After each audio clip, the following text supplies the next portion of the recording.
Hi, welcome to One Word a Day. I'm Sophia, pilot into the universe of Chinese. Let's continue our 3-character Chinese expressions a day in November. Today we're going to talk about 简单化.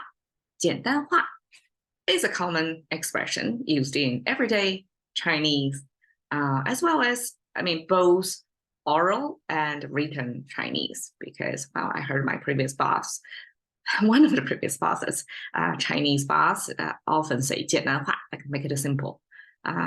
In one English word, that will be simplify. Simplify it. Okay, so that's 简单化.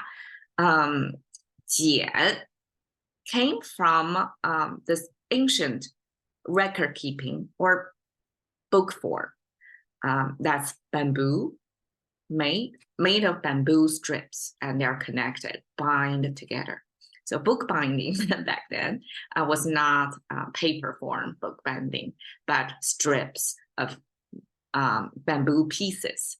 You would say bamboo is a circular form. The bamboo stems or in a circle form, right? But when you cut it in narrow strips, it's almost flat on the surface that you can write down. And that's also why ancient Chinese record keeping, even in this later book form, in paper bind form, written up and down, because bamboo strips back then would bind together in this vertical strips bind together, roll up together. And therefore each strip is the sequence. It has to keep the sequence of the words in one strip vertically. So Chinese back then was reading, we have to read top down from right to left. It's very different from today's book reading sequence. Okay, scripts. So this bamboo material, then at the bottom is 尖, and not only it's a sound maker, because now it sounds 尖, it is also the meaning maker, because 尖 means there are gaps in between. How to fit this bamboo stem, made of bamboo stem, into a book form? So the solution is to cut them into narrow strips, but you can only write one vertical row of message on it.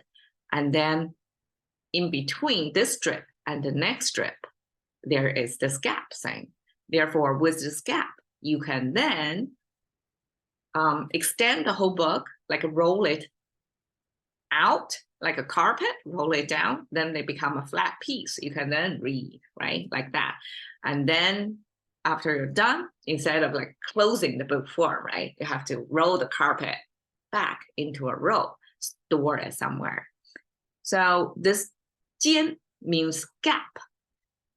It's a way to transform 3D to 2D, because each strip is narrow enough and there are gaps in between these strips. Therefore, it can transform into carpet 3D form to 2D form. It can convert between this 2D kind of right now where flat screen is 2D, and then roll it up, store somewhere.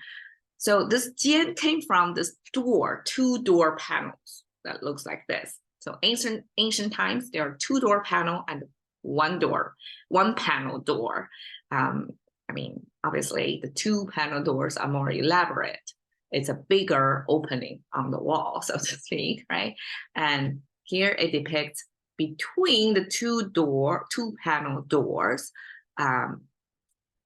between the 2 panels, the moon shines through. So this is the moon symbol. It almost looks like a crescent moon, a crescent shape. It's a little bit transformed. It's not exactly crescent anymore. It looks like a big question mark, almost like enclosure fully. And then this stroke is kind of a close it to make it, there's no opening between these. So this is a closed structure. It's a closed entity. And then with this second stroke in it to mean there are some light coming through it. I'm not sure if ancient people realize the moon reflect light. It doesn't emit. It doesn't give a shine like the sun, kind of throw the spears of light to your neighboring planets. But the moon is only reflecting of the sunlight. I'm not sure if ancient people realize that. But Chinese have this extra stroke in the containment of the sphere of the sun as well. That means energy coming from it. So probably energy in a way that for humans to feel the energy in the light form, like there's light coming from it. So this is the moon symbol, the two most close up planets next to Earth, right? So this moon shines through between the door gaps. So the two panel door, they are not one entity, right? They have to be able to open. So between the two door panel, there is for sure a gap. And the gap in daytime, you can hardly detect. It's hard to see. But at nighttime, when the moonlight shines through, that's the moment you realize, wow, there's a gap in it. Light probably is the most easy to tell for us to see any gapping in between the panels. So this eventually moon light through two panel doors becomes the icon for gapping.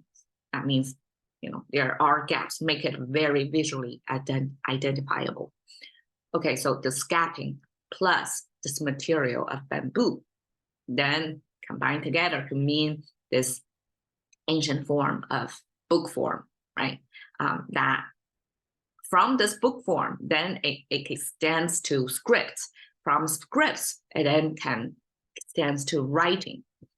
From writing, then that meaning further got extend into it got to be simplified. Because, okay, language is a simplification of life. Life is too many things going on, right?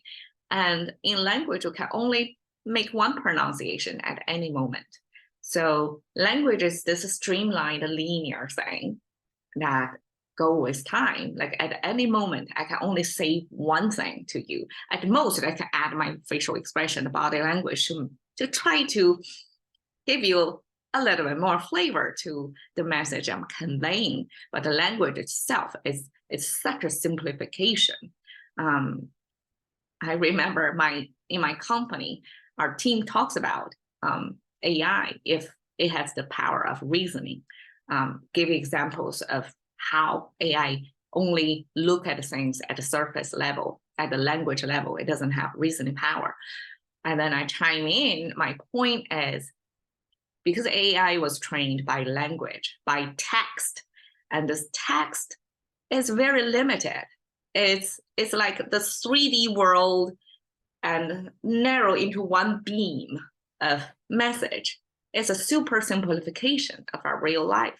So AI, when it doesn't really plug in to the three-dimensional world that we are in, there is hardly chances for AI to just based on text itself to kind of reverse engineer what kind of world we are living in. There are so many other things, nuances, not communicated, not in written form.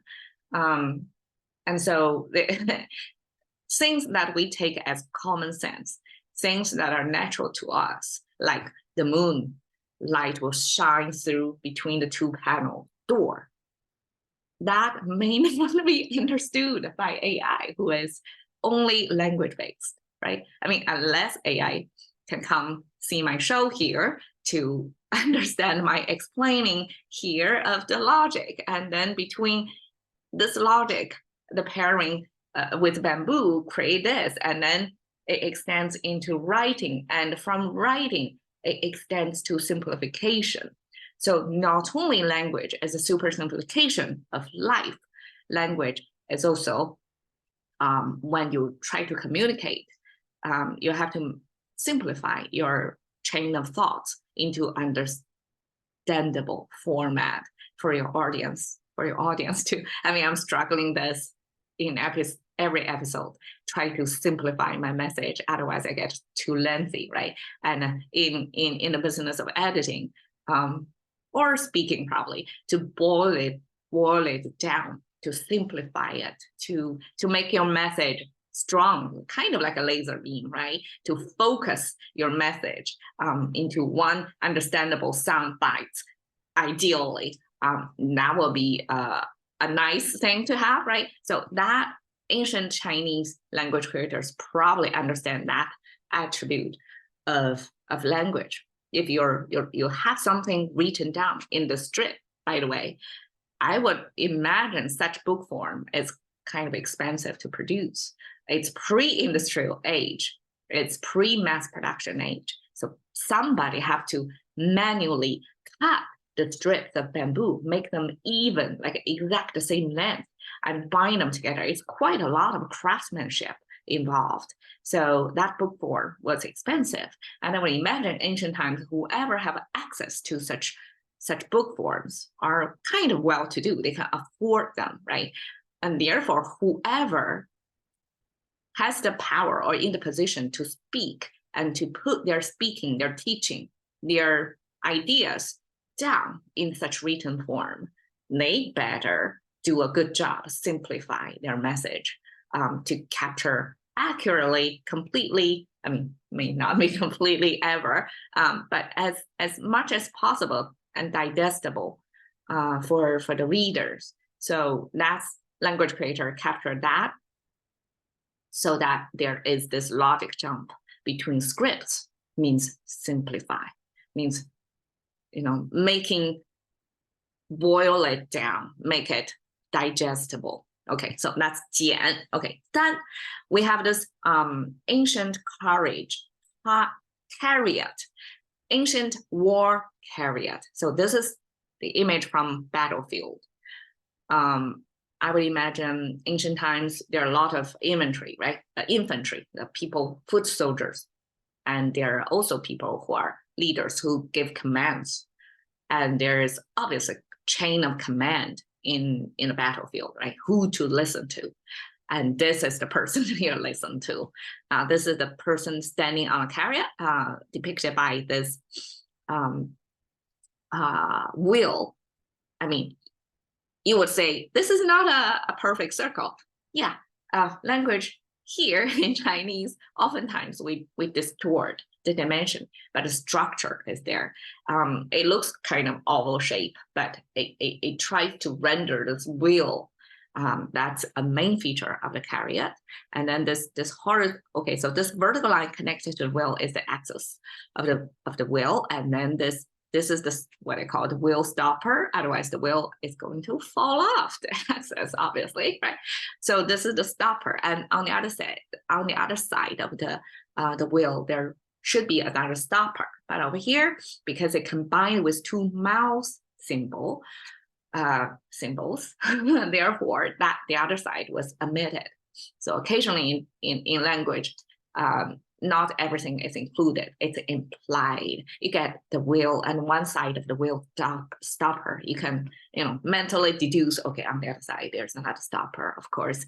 And then this two mouse symbol is kind of this box shape with up to the corner. That's Chinese mouse symbol. And the mouse symbol lots of times means, of course, it means speaking. But in this battlefield image, somebody speaking on top of or from a chariot, that war chariot.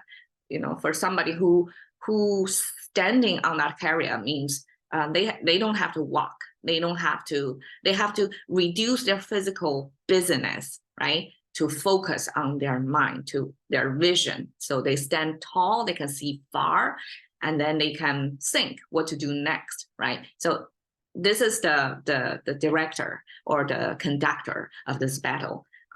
And then the two mouths simply are people who are going to receive instruction from this leader or this general, right? I'm not sure what's the ranking, but this one single mind have to orchestrate the whole battlefield, at least on his side, right? So people have to take orders from this one person sitting on top of the car, this chariot. And the two mouse symbols are the mouthpieces that kind of pass the message around to tell what his people should do. So that eventually means single, because I would imagine in a battlefield, you don't want conflicting messages. It has to come from one single source. So everybody got the same game plan, so to speak. There's no confliction. So that's why whoever standing on that car chariot with the mouse, like people waiting for his message to pass, is the singular mind, the conductor, the director, the general, the order giver. So that's single. Script, single, means simple. Okay. I think this single also gives us the sense of we don't want conflicting messages. We don't want to, for example, humans. Humans were two-leg standing being, right? And that's contemporary Chinese human figure. But in ancient Chinese, there is at least two sides. One is curvier, one is straighter. I've talked about this multiple times. But when we try to single out what's the main feature of humans, we're not going to complicate things by saying it's not just simply two-leg standing being. There are also left and right side. That's too much. By the standard of single means you just zero down into one main thing, one main message, one main definition. Humans is two-leg standing being. And that's what it means. It means take out all the other, strip down all the other attributes. Just go after this one main thing. That's the defining thing of this entity. And that to me, this single plus this verbalizing something, therefore, by verbalizing is the process of simplifying, of boiling down process, combined together, 简 and 单 means make it simple, make it digestible for people. Okay, and 化 again means transformation, and I have to extol Chinese again, because I have to emphasize that Chinese is a 2D frame. In 2D, when Chinese try to capture 4D, which is time, over time, how things are going to change, the way they do it is by flipping the same structure, the same image, in this case, it's a human side view, human figure, flip it, rotate it, make it look different. But if you look, the structure is the same thing, but it's all reoriented. Therefore, it looks a different thing somewhat. So this combination of retaining the same structure, but it's reoriented, therefore it's something else, that was captured in a 2D frame to give us a sense of something is the same, but is different.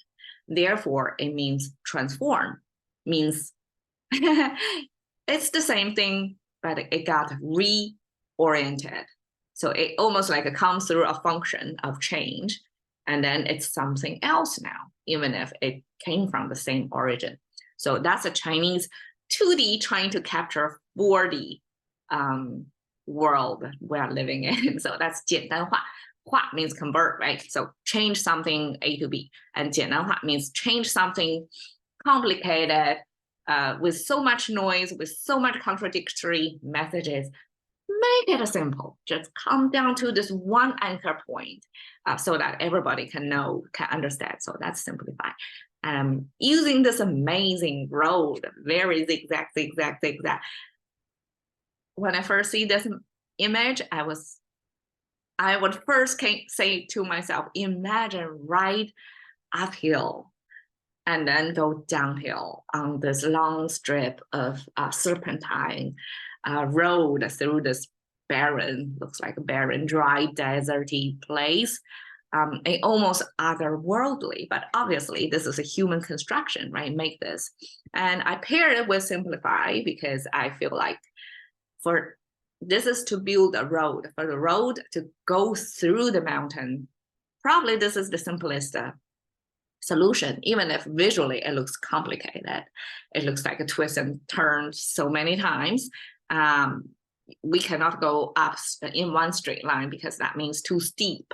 To make it safely, commutable, not commutable, travelable for vehicles, then this zigzag shape is adopted, and that's probably the most simple solution for this. And this is somewhere in northwest of China, probably in Xinjiang province, and that is a kind of a deserty place. I hope I can get there one day. All right, that's simplify, 简单化. Catching to the currency of thinking by one word a day with Sophie. See you another day.